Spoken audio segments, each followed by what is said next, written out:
Good afternoon student. BSc BEd third year में चल रहा है पेपर सेकंड प्लांट फिजियोलॉजी, और पिछली क्लास में कुछ दिन पहले हुई थी।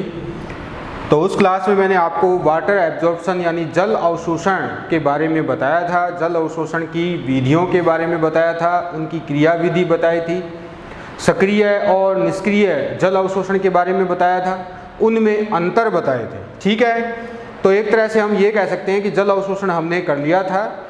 Factor affecting absorption of water यानी जल अवशोषण को प्रभावित करने वाले कारक क्या क्या हैं वो हम आज जानेंगे। ठीक है, तो सक्रिय और निष्क्रिय जल अवशोषण को जब हमने पढ़ा था तो ये बताया गया था कि जो सक्रिय अवशोषण है उसमें ऊर्जा खर्च होती है, जो कि उपापचयी क्रियाओं अर्थात श्वसन में उत्पन्न ऊर्जा को कहाँ काम में लिया जाता है, सक्रिय जल अवशोषण के दौरान काम लिया जाता है। सक्रिय जल अवशोषण मूल तंत्र द्वारा होता है, जबकि निष्क्रिय जल अवशोषण में वायवीय भागों की भूमिका होती है। वायवीय भाग यानी तना, पत्तियां, इनकी भूमिका होती है।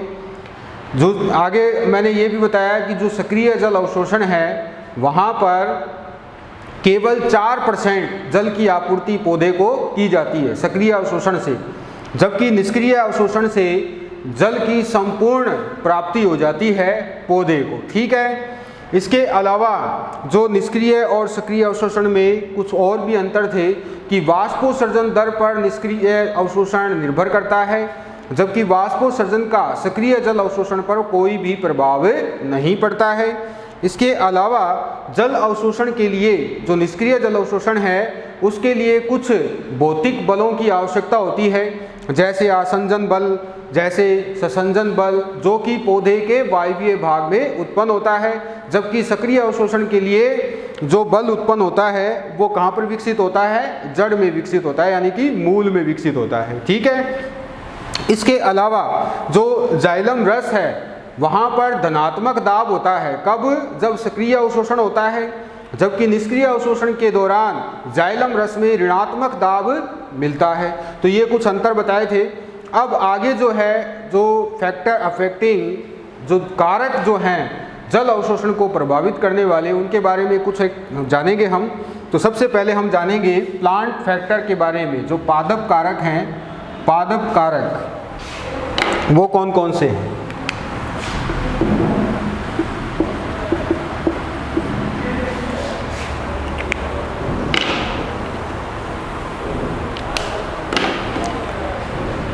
पादप कारक, ठीक है, इसके अंदर देखिए पहला है मूल तंत्र, मूल तंत्र या जड़ तंत्र।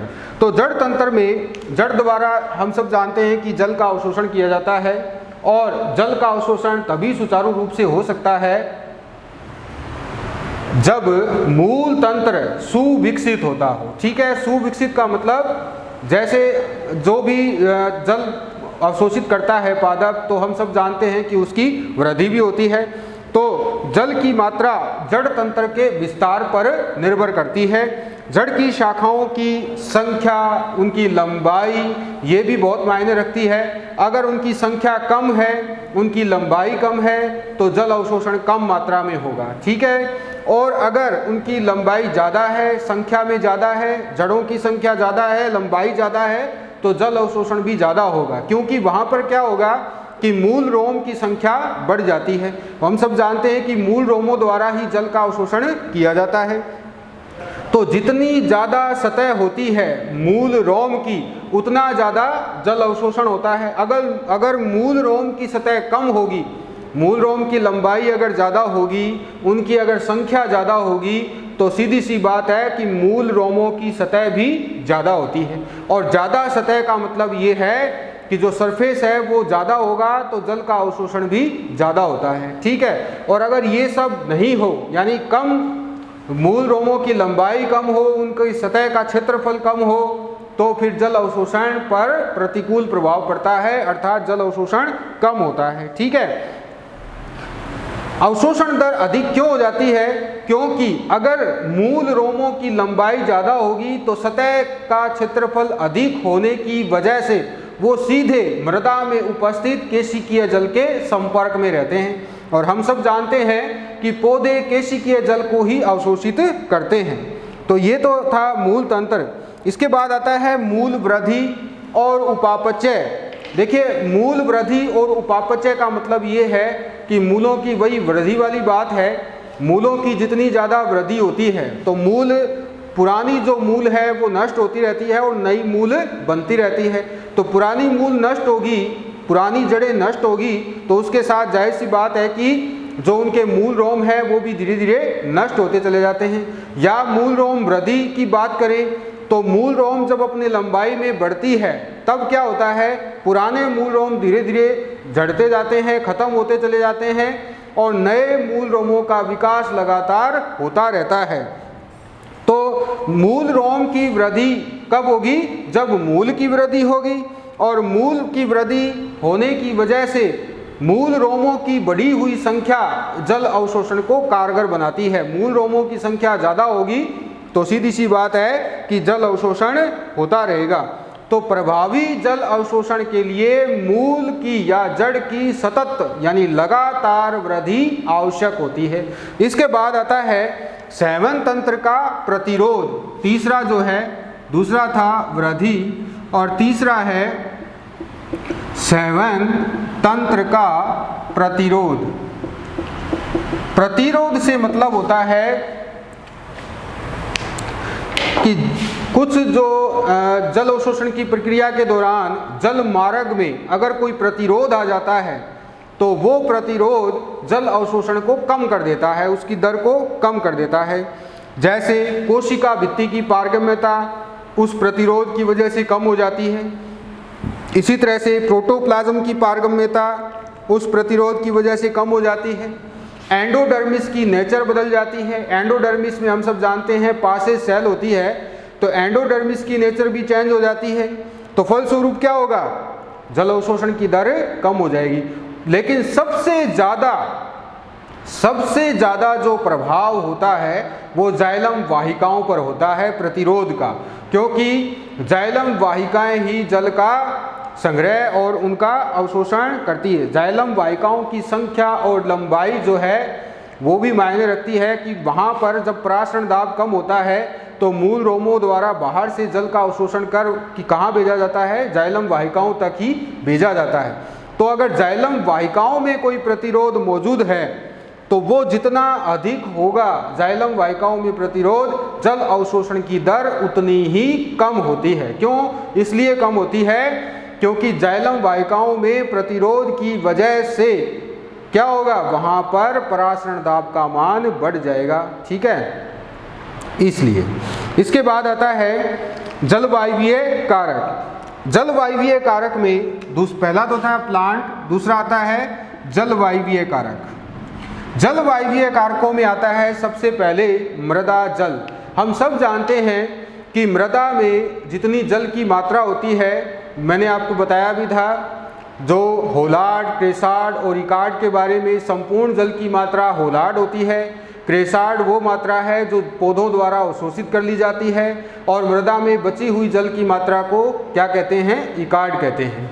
तो मृदा जल धारिता ये भी पढ़ाया था। तो मृदा जल का मतलब यही है कि मृदा जल धारिता और म्लानी, स्थायी म्लानी आने तक, यानी स्थायी म्लानी गुणांक और मृदा जल धारिता, इन दोनों के बीच का जो लेवल है मृदा जल का, वो पौधों को प्राप्त होता है। उसको हम अवेलेबल वाटर कहते हैं, यानी कि उपलब्ध जल कहते हैं। वही जल पौधों द्वारा अवशोषित किया जाता है। ठीक है, तो मृदा जल धारिता तक अगर मृदा में जल उपलब्ध है तो जल अवशोषण लगातार होता रहेगा। अगर मृदा जल धारिता का जो मान है उससे ऊपर अगर जल की मात्रा हो जाएगी तो जल अवशोषण की दर कम हो जाती है। उसका कारण ये होता है कि वातन हो जाता है। वातन की वजह से जो एयर टाइट हो जाता है, जो कोशिकाएं हैं एयर टाइट हो जाएंगी, उस वजह से जल का समुचित मार्ग नहीं बन पाता है और इस वजह से जल अवशोषण कम हो जाता है। ठीक है, दूसरा आता है इसमें मृदा विलयन की सांद्रता। हम सब जानते हैं कि मृदा विलयन की सांद्रता भी जल अवशोषण में बहुत ही महत्वपूर्ण भूमिका रखती है। तो मृदा विलयन की सांद्रता जो है वो परासरण दाब प्रवणता पर निर्भर करती है। नॉर्मली क्या होता है, परासरण दाब मृदा विलयन का कितना होता है, 0.2 या 0.3 एटीएम होता है। 0.2 या 0.3 एटीएम उनमें परासरण दाब पाया जाता है, यानी कि परासरण दाब कम होता है। ठीक है, लेकिन मृदा विलयन अगर परासरण जो दाब है उसकी मात्रा अगर 2 एटीएम हो जाएगी तो 2 एटीएम होने की वजह से क्या होगा, जल अवशोषण प्रभावित होना शुरू हो जाएगा। और जल अवशोषण प्रभावन का मतलब यही है कि परासरण दाब अधिक हो जाएगा, तो परासरण दाब अधिक होने की वजह से जल अवशोषण कम हो जाएगा। ठीक है, सीधी सी बात यही है। दोबारा से देखेंगे, जलवायु कारक में मैं आपको बता रहा हूँ जो मृदा विलयन की सांद्रता है उसके बारे में। मृदा विलयन की सांद्रता जितनी ज़्यादा अधिक होगी उतना ही ज़्यादा जल का अवशोषण, मतलब उतना ही कम जल का अवशोषण होगा। ठीक है, जितनी ज़्यादा सांद्रता उतना कम जल का अवशोषण। ठीक है, पहली बात तो ये। दूसरी बात ये कि जो मृदा विलयन है उसमें मैं आपको बताया कि उसकी नॉर्मल जो 0.2 या 0.3 एटीएम होता है उसका परासरण दाब, अगर वो बढ़ जाता है, दाब अगर बढ़ जाएगा यानी 2 एटीएम तक का हो जाएगा, तो सीधी सी बात है परासरण दाब अधिक होने के कारण से जल अवशोषण पर प्रतिकूल प्रभाव पड़ता है, फलस्वरूप जल अवशोषण कम हो जाता है। ठीक है, इसी प्रकार ये जो कारक है जिसमें कि परासरण दाब बढ़ने की वजह से जल अवशोषण कम हो जाए, ठीक है, जबकि मात्रा जल की मौजूद है, मृदा जल उपलब्ध है, फिर भी क्या है, जल का अवशोषण नहीं हो रहा, तो इस प्रकार की मृदा को कार्यकी रूप से शुष्क मृदा कहते हैं, यानी फिजियोलॉजिकल ड्राई सॉइल कहते हैं। कार्यकी रूप से शुष्क मृदा यानी कि जो कार्यकी है उसकी खत्म हो चुकी है, यानी फिजियोलॉजी उसमें काम नहीं कर रही है, सीधी सी बात। इसके बाद आता है मृदा का, देखिए इसमें एक आपको ये भी ध्यान रखना है मृदा विलयन की सांद्रता में कि जब हम मृदा विलयन में बाहर से कोई खाद डालते हैं या कोई हम किसी प्रकार की औषधि उसमें डालते हैं, तब भी क्या है, मृदा विलयन की सांद्रता बढ़ती है। और मृदा विलयन की सांद्रता बढ़ने की वजह से जल अवशोषण प्रभावित होता है, यानी कि जल अवशोषण कम हो जाता है। ठीक है, रासायनिक खाद डालने की वजह से, ये ध्यान रखना। फिर आता है मृदा का तापमान। नॉर्मल क्या होता है कि जल अवशोषण के लिए 30 से 35 डिग्री का तापमान एकदम अनुकूल तापमान होता है। अगर उससे कम तापमान हो जाए तब भी जल अवशोषण कम होगा, अगर उससे ज़्यादा तापमान हो जाए तब भी जल अवशोषण कम होगा। अगर तापमान ज़्यादा हो जाता है तो फिर क्या होगा, तो फिर ये होगा कि जो मृदा के कण हैं वहाँ पर तापमान अधिक होने की वजह से जो जल की मात्रा है वो धीरे धीरे वाष्पित हो जाएगी, यानी वो धीरे धीरे मृदा जो है वो सूख जाएगी। तो इस वजह से जल का अवशोषण कम होगा। वाष्पन बढ़ना कब होगा, जब तापमान ज़्यादा होगा, और वाष्पन बढ़ने का मतलब है जल अवशोषण कम होगा। ठीक है, इसके बाद आता है अगर तापमान कम हो जाएगा तो क्या हो जाएगा, अगर तापमान कम हो जाएगा तो मूल रोमों की वृद्धि पर प्रभाव पड़ेगा, मूल तंत्र सुविकसित नहीं हो पाएगा, यानी कि अपनी वृद्धि सुचारू रूप से जारी नहीं रख पाता है, कोशिकाओं की उपापचयी क्रियाओं पर प्रतिकूल प्रभाव पड़ता है। ठीक है, प्लाज्मा कला की पारगम्यता कम हो जाती है, मूल कोशिकाओं में जीव द्रव्यों की विस्कोसिटी बढ़ जाती है। देखना, आप ध्यान रखना, जब विस्कोसिटी बढ़ती है तो जल अवशोषण कम होगा। ठीक है, अगर विस्कोसिटी कम है तो जल अवशोषण ज़्यादा होगा। तो जल अवशोषण में ये आपको याद रखना है, विस्कोसिटी कब बढ़ती है, विस्कोसिटी यानी विस्कासिता तब बढ़ती है जब तापमान कम होगा। ठीक है, कम तापमान यानी विस्कासिता बढ़ जाएगी, इस वजह से जल अवशोषण कम होता है। फिर बात करते हैं जलवायु कारकों में ही मृदा वातन की। मृदा वातन क्या है? मृदा वातन देखिए, जल में वायु जो मृदा है उसमें वायु की मात्रा है। अगर मृदा में वायु की कमी होती है तो ऐसी कंडीशन में जल अवशोषण कम होता है। देखिए, जो वातन है, पर्याप्त वायु अगर किसी मृदा में नहीं है तो फिर क्या होता है कि ऑक्सीजन लेवल कम हो जाएगा। ऑक्सीजन लेवल कम होगा तो CO2 लेवल बढ़ेगा, CO2 लेवल बढ़ेगा तो फिर CO2 की सांद्रता बढ़ने के कारण होगा क्या, प्रोटोप्लाज्म की विस्कासिता क्या हो जाएगी, बढ़ जाएगी, यानी जीवद्रव्य की विस्कासिता बढ़ जाएगी, जबकि प्रोटोप्लाज्म की जो पारगम्यता है वो कम हो जाएगी। तो इस वजह से जल अवशोषण भी कम हो जाएगा। कई बार क्या होता है, कुछ ऐसे क्षेत्र भी होते हैं जहां पर मृदा जल धारिता से अधिक आवश्यक जो मात्रा चाहिए होती है जल की, उससे अधिक जल की मात्रा वहां पर उपलब्ध हो जाती है और रंध्र अवकाशों में जल इकट्ठा होने लग जाता है, मृदा के रंध्र अवकाशों में जल इकट्ठा होना शुरू हो जाता है। ऐसी स्थिति कहाँ आती है, जहाँ पर बाढ़ की स्थिति होती है। ठीक है, तो ऐसे जो क्षेत्र हैं उन क्षेत्रों को हम कहते हैं जलाक्रांत क्षेत्र। ये जलाक्रांत क्षेत्र होते हैं और उनकी मृदा कहलाती है जलाक्रांत मृदा। तो ऐसी मृदा में जड़ों को श्वसन हेतु वायु नहीं मिल पाती है और श्वसन हेतु वायु नहीं मिलने से जड़ों के विकास पर प्रभाव पड़ता है, फलस्वरूप जड़ों का समुचित विकास नहीं हो पाता है और जल अवशोषण की प्रक्रिया भी मंद पड़ जाती है या बंद हो जाती है। तो इस प्रकार के जो मृदा है जहाँ पर जल अधिक मात्रा में होने से जलाक्रांत मृदा हो चुकी है, ऐसी मृदा को कार्यिकी रूप से शुष्क मृदा कहा जाता है। शरीर क्रियात्मक शुष्कता इसे कह सकते हैं। ठीक है, इसके बाद आता है लास्ट वाष्पोत्सर्जन। सब जानते हैं कि वाष्पोत्सर्जन जब तक होगा, वाष्पोत्सर्जन और जल अवशोषण की दर लगभग बराबर होती है। वाष्पोत्सर्जन बढ़ाने या बढ़ने पर जल अवशोषण की दर भी बढ़ जाती है, परंतु जल अवशोषण की दर तब कम हो जाती है जब वाष्पोत्सर्जन की मात्रा बहुत अधिक बढ़ जाए।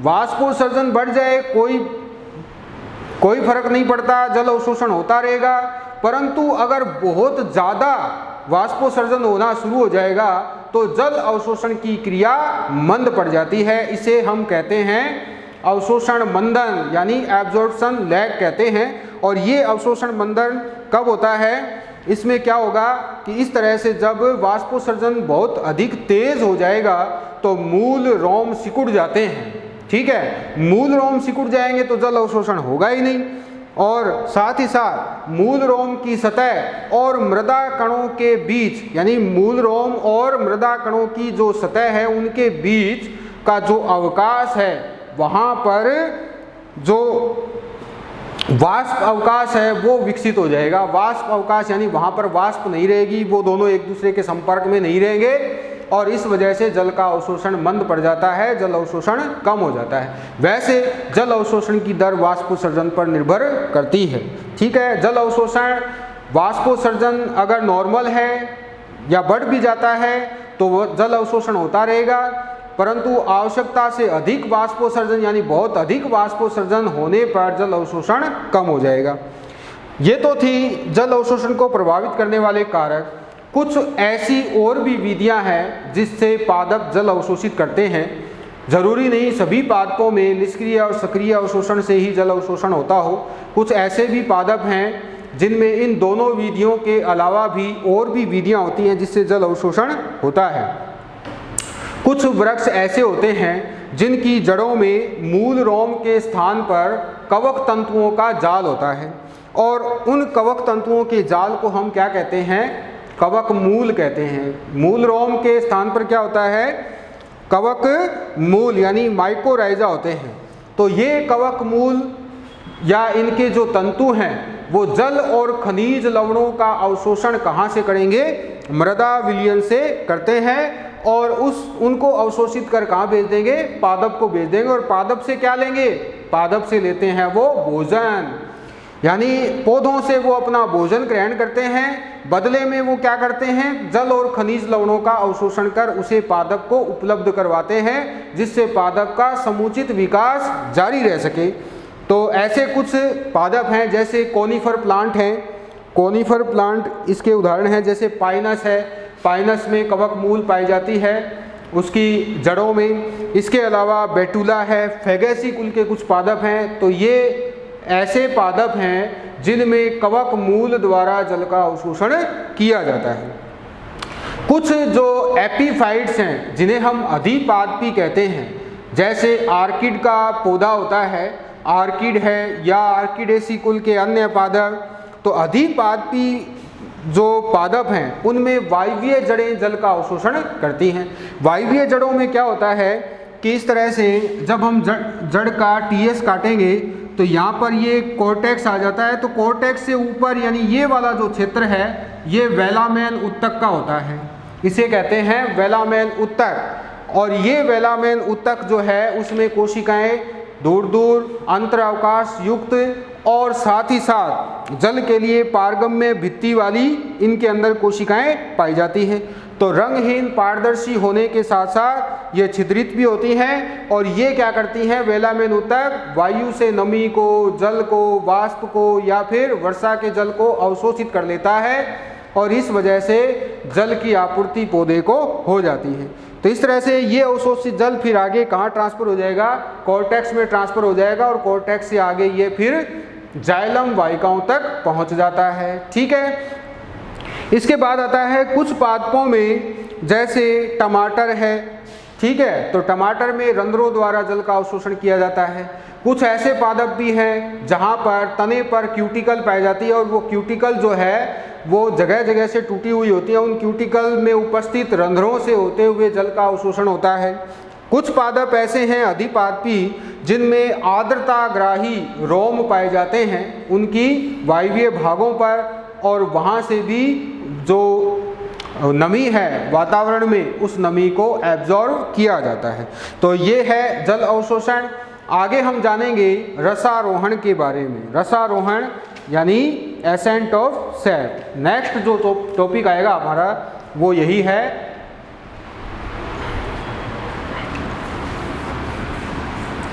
देखिए, रसारोहण के बारे में आपको मूल बात ये ध्यान रखती है कि भूमिगत भागों से जल का अवशोषण किया जाता है पादपों द्वारा, ठीक है, और भूमिगत भागों से जल का अवशोषण गुरुत्वाकर्षण के विपरीत होता है, यानी गुरुत्वाकर्षण के विपरीत दिशा में जल का अवशोषण या आरोहण होता है।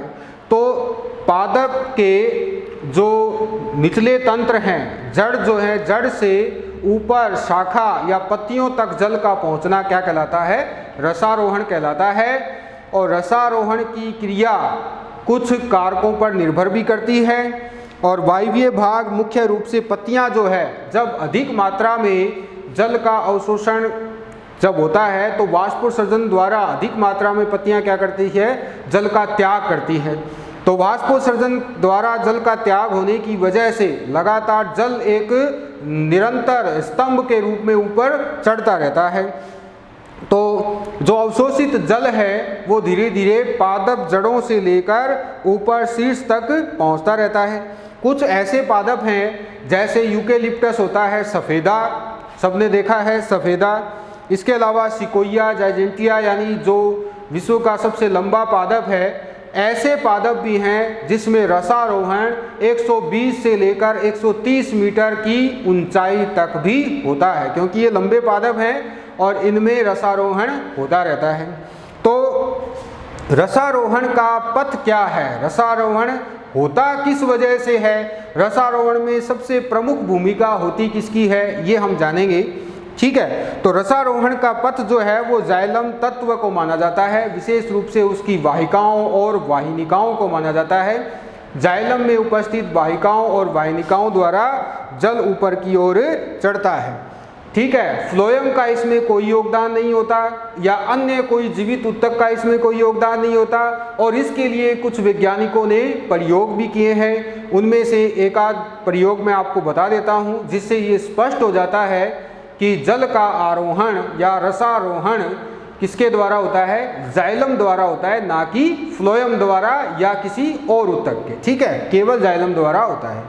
लेकिन जाइलम की भित्तियाँ भी क्या है, इसमें सहयोग करती है, क्योंकि भित्तियों में भी बल उत्पन्न होगा और जाइलम में भी बल होता है। उसके जल के जो कण होते हैं जाइलम में, उन जलीय कणों और जाइलम की भित्ति, इन दोनों में बलों की वजह से ही जल का आरोहण ऊपर की ओर होता रहता है, ठीक है। तो सबसे पहला आता है ringing experiment. Ringing experiment, ringing experiment. इसे कहते हैं, चल नहीं रहा, वलयन प्रयोग। ठीक है, देखिए वलयन प्रयोग में क्या करते हैं, हम लेते हैं दो पादप। ठीक है, ये दो पादप हैं, ये इसकी शाखाएं, इसी तरह से ये हमने दो प्लांट लिए हैं। ठीक है, ये है तना। तो हम क्या करते हैं, एक धारदार ब्लेड की सहायता से इस तने का फ्लोएम सहित छाल उतार देते हैं। इसकी हमने चारों ओर से छाल उतार ली है, बीच में से, और क्या छोड़ा है सिर्फ इसमें छोड़ा है हमने केवल जाइलम। ये जाइलम है। ठीक है, ये जाइलम है। क्लियर। और इधर वाले में हम क्या करते हैं कि एक नुकीले चाकू से इसके बीच में छेद कर देते हैं, यानी कि जो जाइलम है इसको तोड़ देते हैं। ये बीच में जैसे जाइलम है तो इसको हमने यहाँ से तोड़ दिया है, यानी नीचे और ऊपर ये दोनों जो जाइलम है वो संपर्क इन दोनों का टूट चुका है। ठीक है, ये काम इसमें करते हैं और इसमें फ्लोएम को पड़ा रहने देते हैं। ये है कट स्टेम जाइलम। ठीक है, ये जो स्टेम का जाइलम है वो कट हो चुका है, इसके ऊपर वाले का और नीचे वाले का संपर्क नहीं रहा है। और अब इसमें हम ये क्या है, वलय में ये वलय उतार लेते हैं, छाल की वलय उतार लेते हैं इसकी। ठीक है, और इधर से क्या करते हैं, हम जाइलम का कनेक्शन तोड़ देते हैं। ठीक है, तो अब क्या करेंगे, हम इनको जल से भरे बीकर में रख देते हैं दोनों को। कुछ समय बाद या कुछ दिनों बाद अवलोकन करने पर हम देखते हैं कि इसकी जो पत्तियां हैं, इसकी पत्तियों में स्फीति बनी रहती है। ठीक है, जबकि इसकी पत्तियां जो है वो मुरझा जाती हैं, इसकी पत्तियां मुरझा जाएंगी। तो ये प्रयोग ये बताता है कि जाइलम द्वारा ही जल का आरोहण होता है, ना कि फ्लोएम द्वारा। यहाँ पर जाइलम को हमने डिसकनेक्ट कर दिया था, इस वजह से जल ऊपर नहीं चढ़ पाया, जिससे पत्तियों की स्फीति खत्म हो गई, उनमें मलानी आ गई, पौधा मुरझा गया। जबकि यहाँ हमने फ्लोएम सहित सारे जीवित ऊतक हटा दिए और जाइलम को रखा बाकी, फिर भी जल ऊपर की ओर चढ़ता रहता है। ये प्रयोग किया था मेलपिगी नामक वैज्ञानिक ने। ठीक है, इसके बाद दूसरा जो आता है वो है अभिरंजन गमन, मूवमेंट ऑफ डाइज। दूसरा प्रयोग